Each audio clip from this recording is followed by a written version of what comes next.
Halo, apa kabar Anda semua? Assalamualaikum warahmatullahi wabarakatuh. Semoga selalu dalam keadaan sehat walafiat, tetap semangat, dan jangan lupa tetap menjaga akal sehat ya. Itu yang saya penting di zaman sekarang ini, yang kata orang ini, zaman katanya zaman kolobendu. Apa betul itu?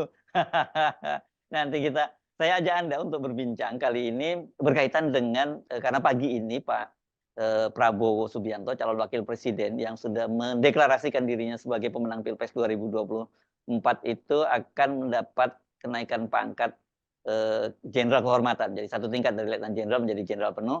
Dan yang akan menyematkan itu langsung Presiden Jokowi. Begitu kabar yang beredar di media dari Mabes TNI. Nah, saya akan mengajak Anda untuk ngobrol di lama sekali nih dengan pengamat militer dan analis politik dari Universitas Nasional Jakarta, Bung Slamet Ginting.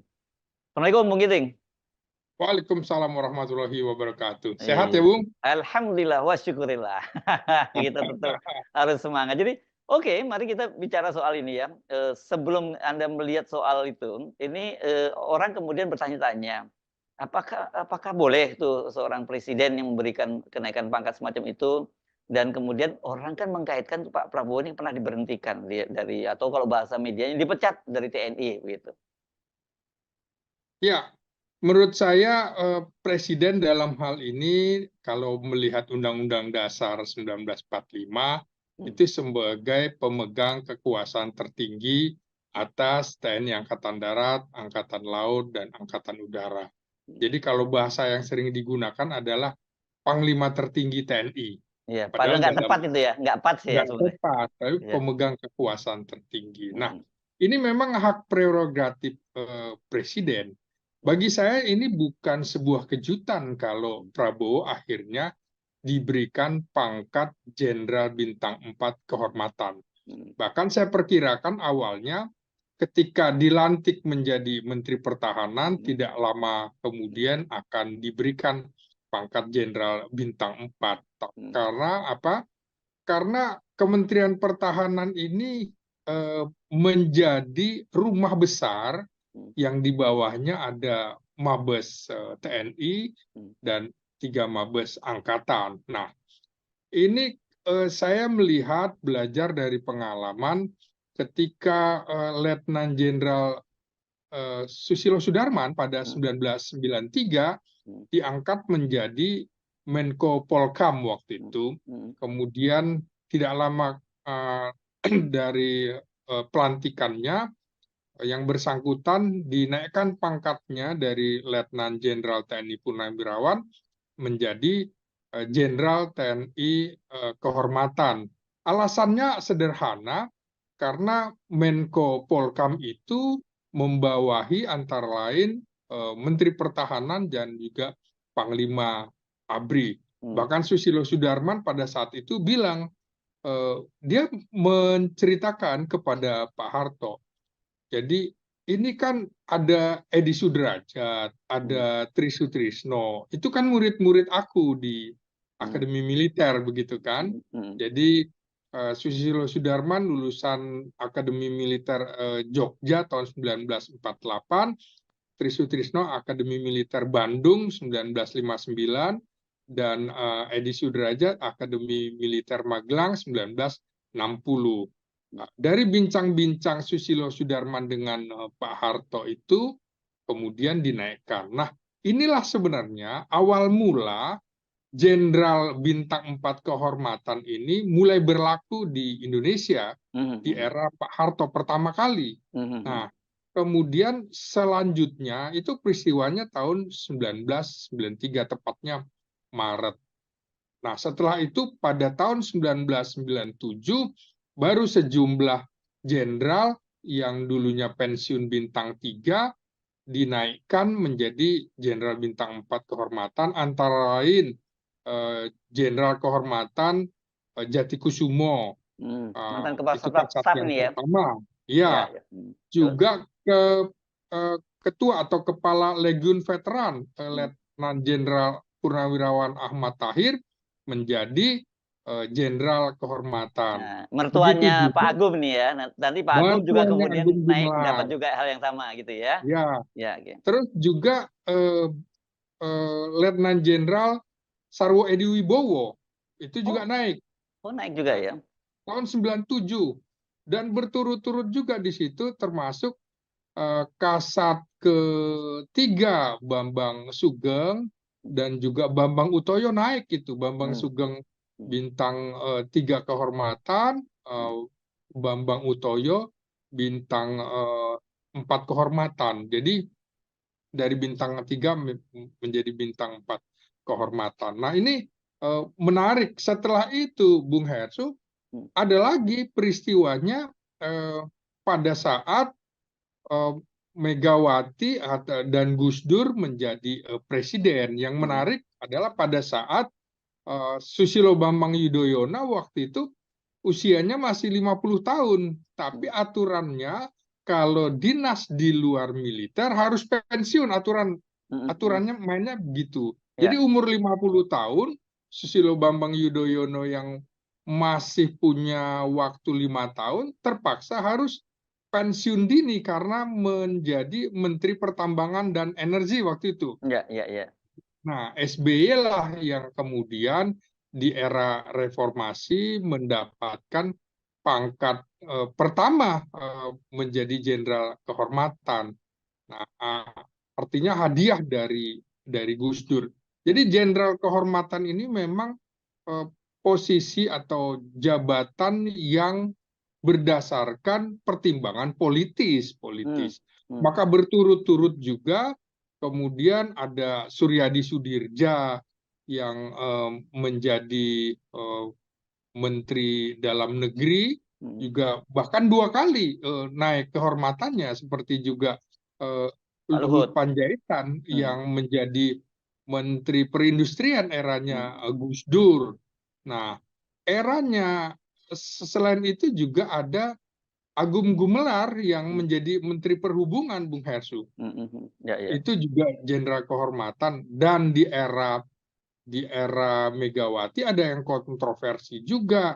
2 orang naik pangkat jenderal kehormatan pada saat waktu itu Panglima TNI Endriartono Sutarto tidak setuju, yaitu Ya, eh, Hendro Priyono Hendro dan Priyono. Hmm. Haris Sabarno. Ya, ya. Haris Sabarno Menteri Dalam Dalam negeri. Negeri, Ya. Hendro Priyono Kepala BIN. Hmm. Tapi itu kan menjadi kewenangan Presiden, Hmm. kewenangan Presiden Megawati. Jadi tetap naik. Nah, ini sebenarnya kalau kita cermati, Bung Hersu, tidak semuanya juga mulus dalam posisi menteri atau jabatan setingkat menteri menjadi jenderal Bintang bintang 4. 4. Hmm. Hmm. Nah, bahkan ada, Bung Hersu, wakil presiden Ya, Sudarmono Esa ya, sampai ya. berakhir tetap letnan Legend. jenderal, tidak Betul. dinaikkan. Hmm. Hmm. Nah, pertimbangannya kalau menurut saya adalah eh, ini kan korp hukum, Bung Hersu, Hmm. Hmm. Sudarmono, Hmm. terus juga Ketua Mahkamah Agung Ali Said, Jaksa Agung waktu itu juga eh, Bahkan Andi Ginanjar. Galip. Ginanjar juga itu kan juga. Iya, Ya. Ginanjar, Kartasasmita itu juga. Kemudian itu Marskal Madia tidak dinaikkan ya. Juga Abdul Ghafur, Bung Hersu Ya, dulu ya, kan, ya. Menteri Hmm. Pemuda dan Olahraga. Hmm. Banyak ya, termasuk juga Sudarmono ya. Ya. Sorry, maksud saya Murdiono, Menteri Ya, Sekretaris kemudian Negara. legend juga itu ya, bintang 3 ya. Legend juga. Nah, persoalannya adalah karena itu bagian dari eh, Korp Lingkungan Bantuan Administrasi. Hmm. Hmm. Hmm. Nah, yang bisa menjadi Jenderal 4 kalau kita telusuri adalah dari satuan tempur dan bantuan tempur. Hmm. Seperti GPH Jatikusumo kan kasat pertama dari ZENI. Hmm. Kemudian juga eh, eh, yang lain bintang 4 seperti Hartono Kavaleri, Hmm. walaupun bukan jenderal kehormatan. Jadi Sudarmono kenapa wakil presiden tidak menjadi jenderal kehormatan? Pada saat itu kita harus melihat dulu eh, dinamika politik yang berkembang pada saat itu adalah ketika fraksi ABRI tidak setuju Hmm. Hmm. untuk Hmm. Sudarmono dicalonkan Jadi wakil sebagai wakil calon presiden ya. wakil presiden. Iya, Nah, iya, iya, iya. fraksi ABRI kan lebih menginginkan Jenderal Benny Murdani gitu kan. Jadi padahal Jenderal atau Sudarmono ini adalah orang yang dijadikan kandidat usulan Pak Harto. Di sini ada konflik antara Pak Harto waktu itu dengan Benny Murdani. Jadi kita bisa lihat kalau di dalam era demokrasi terpimpin, Soekarno memegang kendali, ada 3 kekuatan begitu ya, Soekarno di atas, Angkatan Darat di kanan, PKI di kiri. Maka pada waktu itu juga Soeharto memposisikan kira-kira seperti itu, Bung. Jadi ada Soeharto di atas, di kanan ada Angkatan Darat, dan juga mulai ada kelompok Islam modernis. Nah, di situ kan ada situasi-situasi di mana Soeharto harus memegang kendali itu. ISMI Jadi maksud Anda ya, eranya ISMI dan Habibie ya? eranya ISMI ini kan juga berangkat dari pertarungan politik pada saat peristiwa ini kelihatan dari tahun 1988, kemudian terus ada berujung kasus Santa Cruz itu kan, Bung? Ya, Dili ya. Nah, Santa Cruz itu yang kemudian kita lihat ada Dewan Kehormatan Perwira yang juga memberhentikan dengan hormat Pangdamnya waktu itu Sintong Panjaitan ya. Sintong Panjaitan dan Pangkolak Ops RS Timor Warau. Timur Warau ya. Rudolf Warau Ya. beserta para asisten Kolak Ops, kemudian Danrem dan Dim Dili. Nah, kita akhirnya akan melihat ke sini, Bung Hersu.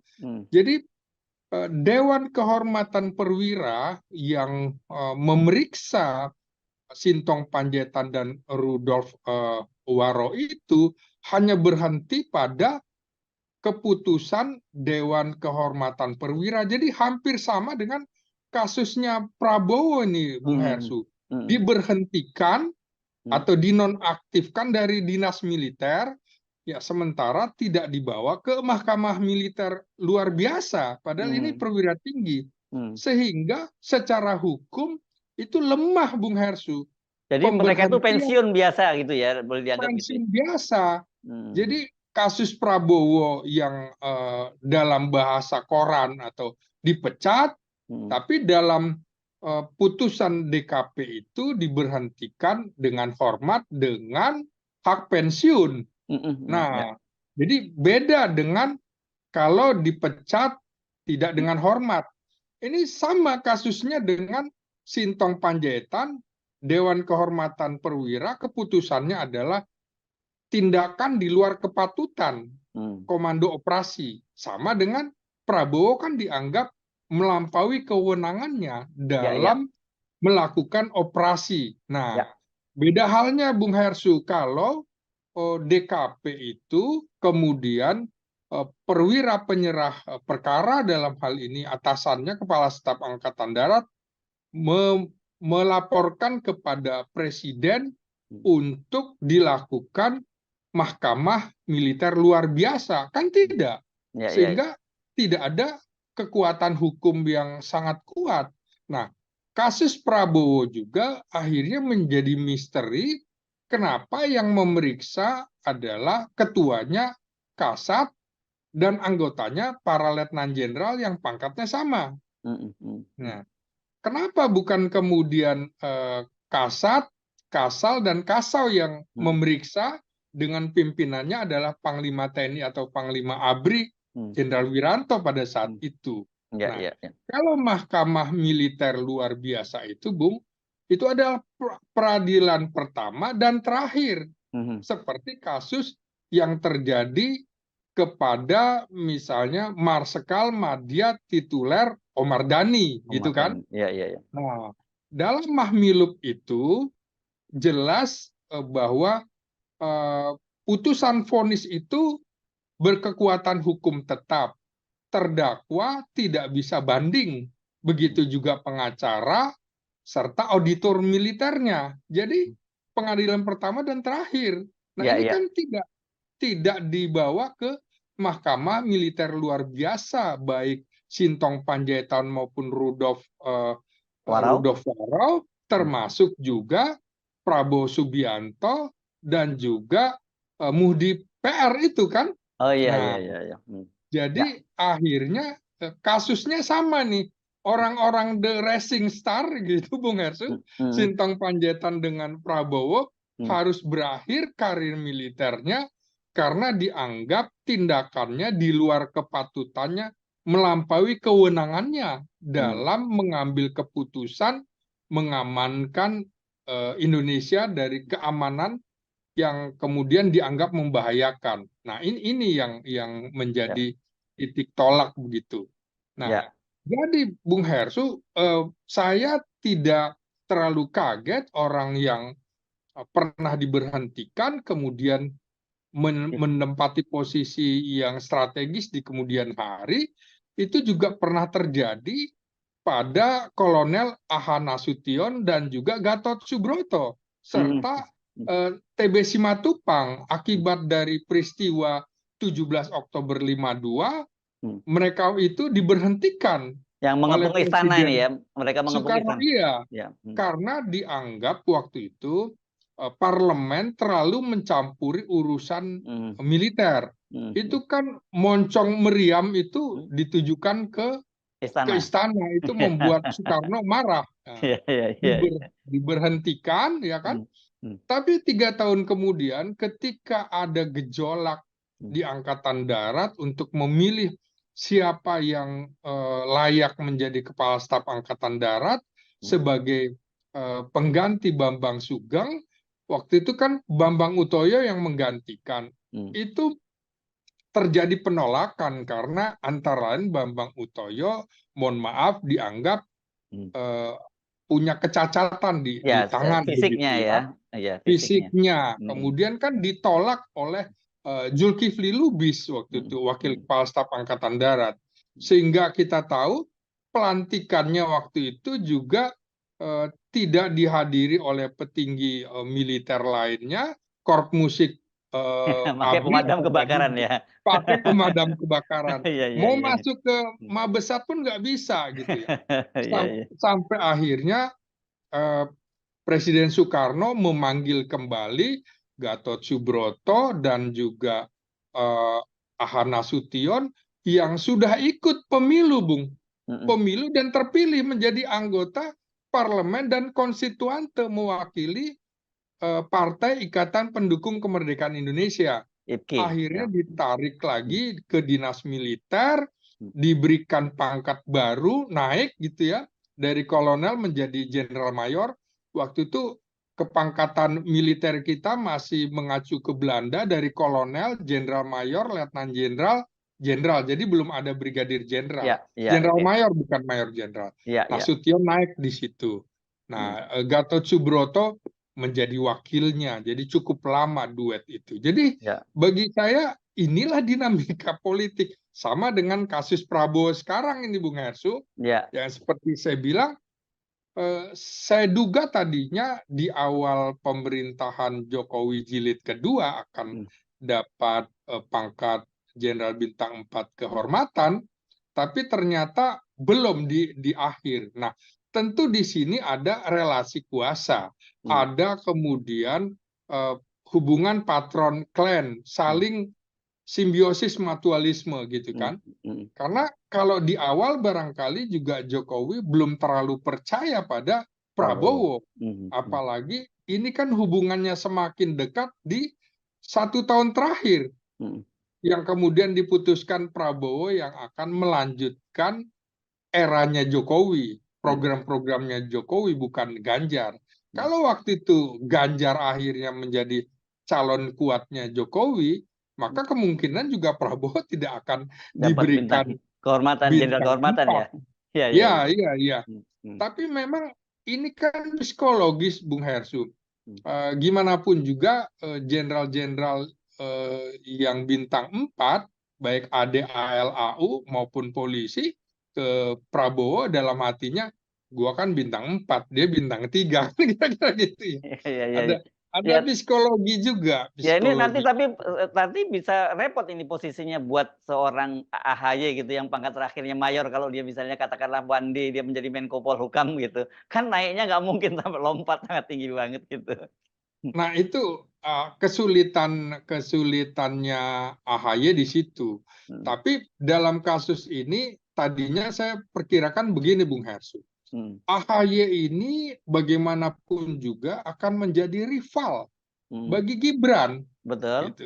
mhm, Ya, karena kelemahan AHY ini hanya dalam posisi jabatan letnan kolonel. mhm, Komandan batalion itu kan jabatan jabatan letnan letkol, kolonel, ya. mhm, mhm, Tapi dia mayor yang belum sempat naik mhm, mengundurkan diri kan mhm, begitu. mhm, mhm, Nah, akhirnya kelak kemudian ini yang menjadi eh, titik lemah AHY karena belum pernah duduk di tingkat nasional. mhm, ya, Jadi dengan masuknya AHY menjadi menteri di ujung mhm, pemerintahan Jokowi, AHY punya peluang juga untuk kemudian nantinya menduduki jabatan-jabatan yang lebih strategis.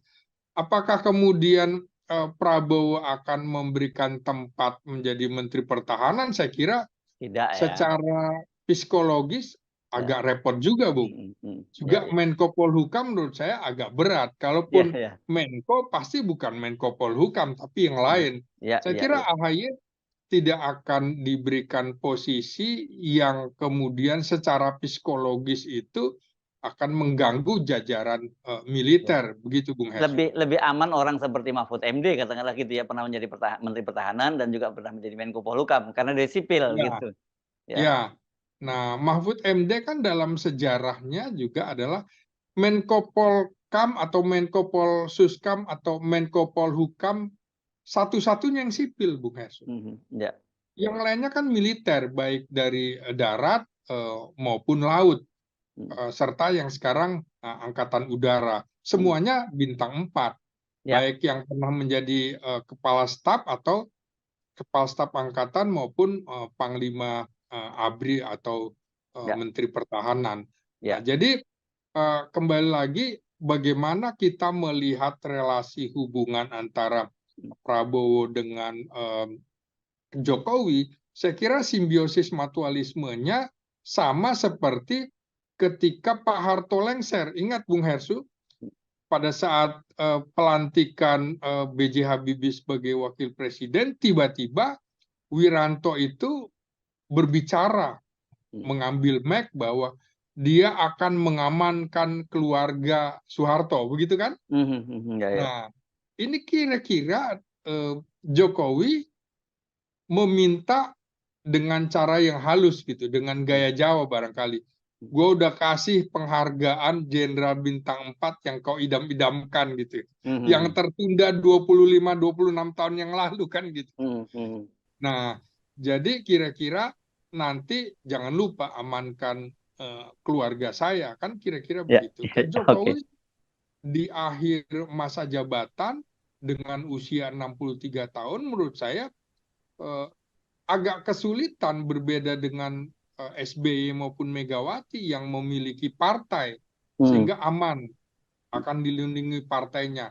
Nah, ini berarti ada langkah Jokowi untuk menjadikan Prabowo bintang 4, ada langkah-langkah atau step-step berikutnya bahwa minta perlindungan, kira-kira begitu. Karena ya, menurut saya setelah 20 Oktober 2024 adanya presiden baru, gimana pun juga tata surya ini tidak boleh ada dua matahari kembar, mhm, Bung Hesu. mhm, mhm, ya, ya, Jadi ya, tetap Prabowo akan menguasai, dan kalau kita lihat Bung Hesu, bagaimana Prabowo itu diperiksa oleh Dewan Kehormatan Perwira itu, karena praktis sepertinya Prabowo itu tidak pernah mau dikangkangi, dalam pengertian eh, tidak mau seperti ada bayang-bayang atasan, dia mhm, main sendiri begitu. ya, ya, Nah, ya, ya, jangan-jangan ini juga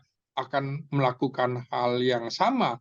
Kan dulu ketika Faisal Tanjung juga ditanyakan oleh tim itu, dia bilang selama saya jadi Panglima ABRI tidak ada perintah itu untuk melakukan penculikan Penculikan para atau aktivis ya. lain-lain. Iya, Ya, ya. dengan alasan ini membahayakan keutuhan negara. Itu kan alasan Prabowo yang bisa benar dan juga bisa keliru. Nah, Hmm. tapi paling tidak ada insubordinasi gitu kan, insubordinasi. Nah, kalau soal insubordinasi, bahkan orang yang pernah mau dipecat juga itu terjadi sebenarnya pada Pak Harto, Bung Hersu. Oh, oke. Ini kasus yang dia kemudian dipindahkan ke Bandung itu ya, Pak Harto ya. Iya, akhirnya kemudian dari Panglima Divisi Diponegoro Hmm. akhirnya diseskuatkan begitu Iya, kan, iya, iya, iya, iya. dibantu oleh Gatot Subroto. Hmm. Padahal Nasution rekomendasinya kepada Presiden Soekarno adalah pemecatan gitu. Pemecatan, ya, ya.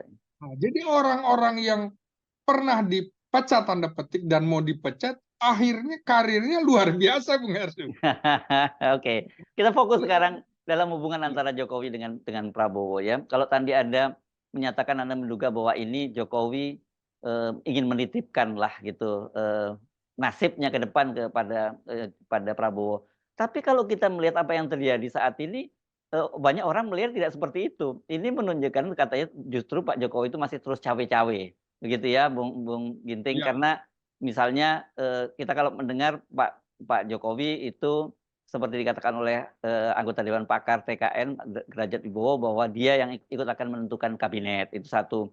Kemudian kemarin dia juga memimpin sidang kabinet yang mensinkronkan APBN 2025 dengan untuk program makan siang gratis. Walaupun belakangan staf KSP membantah.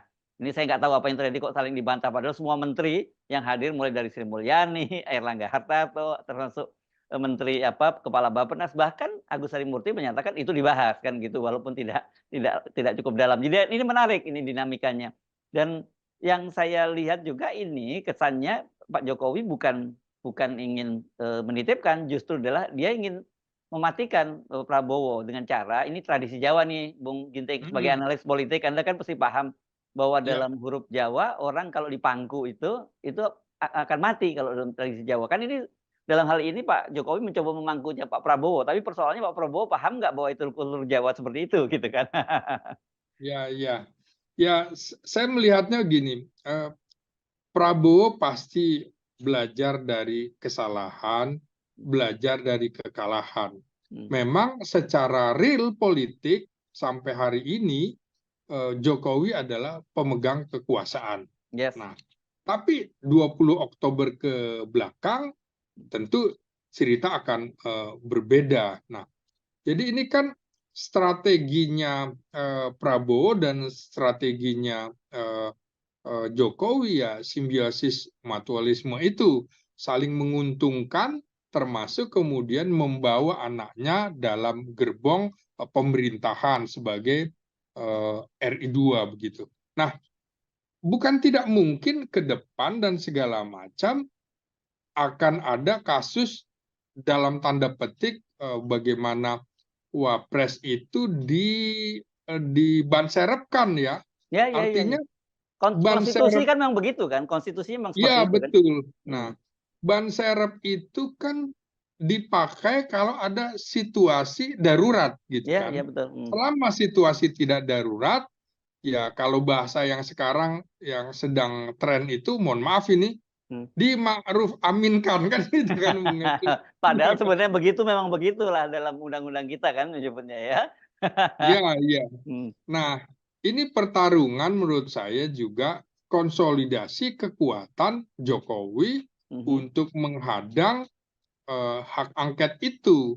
Hak angket yang kemudian bisa ujungnya hak menyatakan pendapat dan pemakzulan dan lain-lain. Ingat Bung Hesu, dalam kasus pemakzulan itu salah satu kunci pentingnya ada pada militer. Betul, Panglima Nah, TNI terutama ya.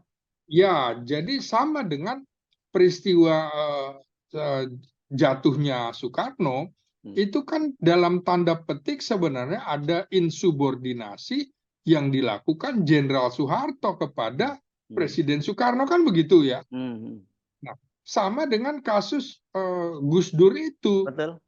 Hal ini ada ketidaksetujuan dari Panglima ABRI, Panglima TNI waktu itu Laksamana Widodo AS, serta Kasat Riamijat Riyakudu yang tidak Endriartono Sutarto kasatnya, dan juga Panglima Kostrat Riamijat Riyakudu.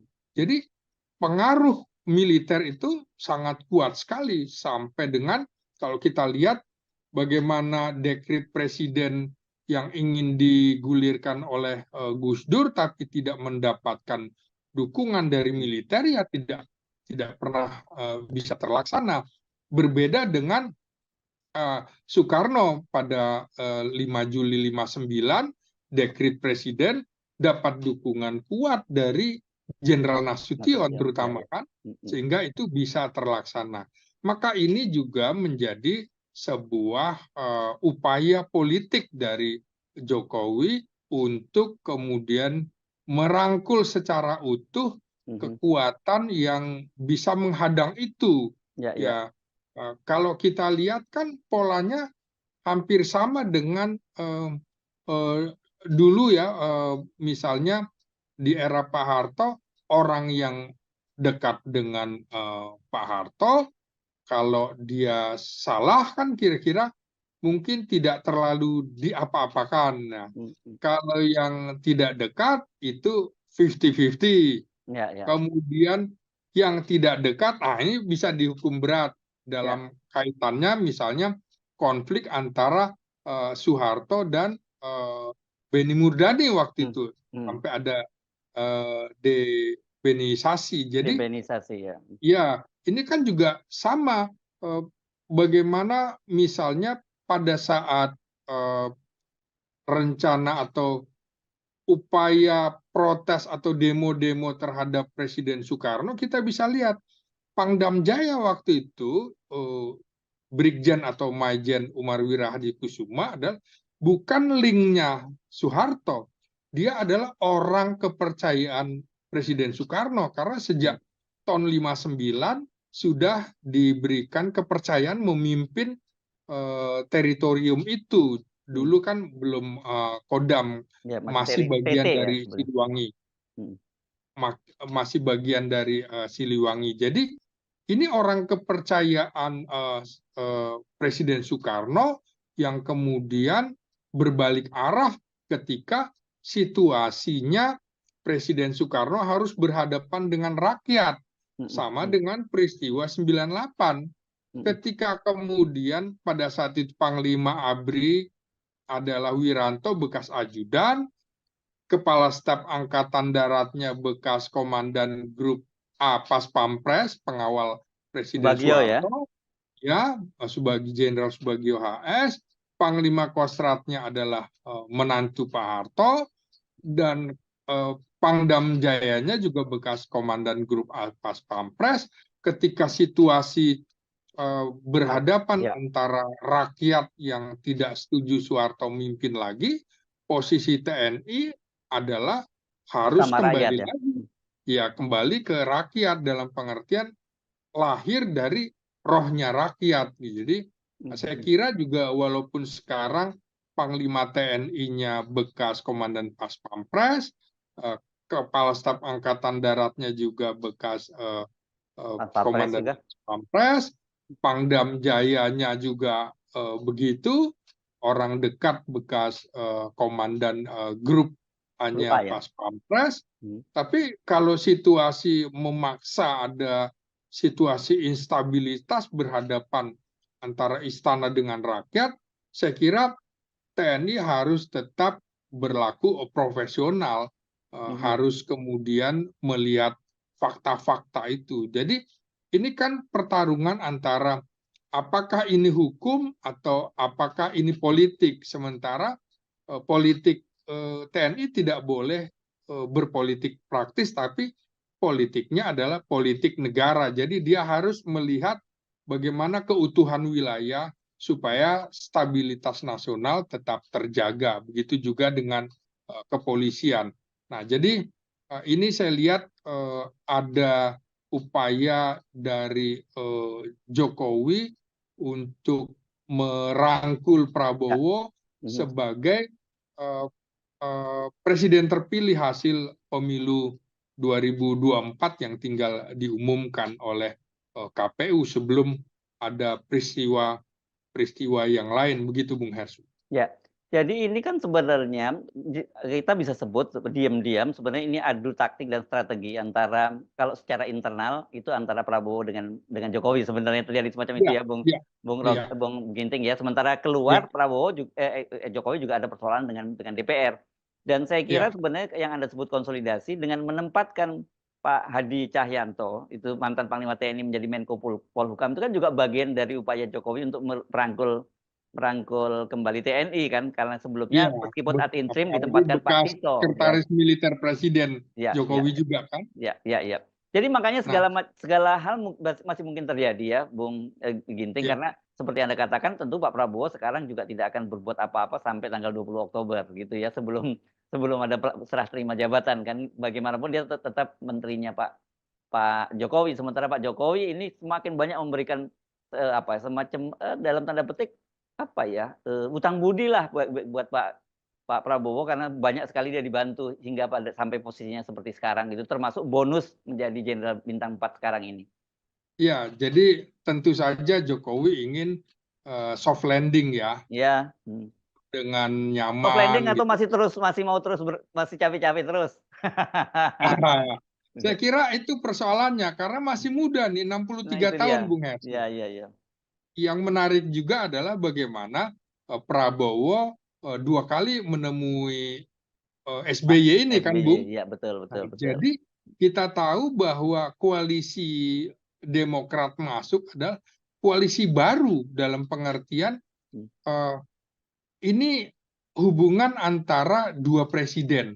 Nah, mhm, kan kita bisa lihat bahwa SBY dalam kalimat-kalimat terakhir mengatakan bahwa sekarang komandan saya adalah Prabowo Subianto, begitu kan? Jadi iya.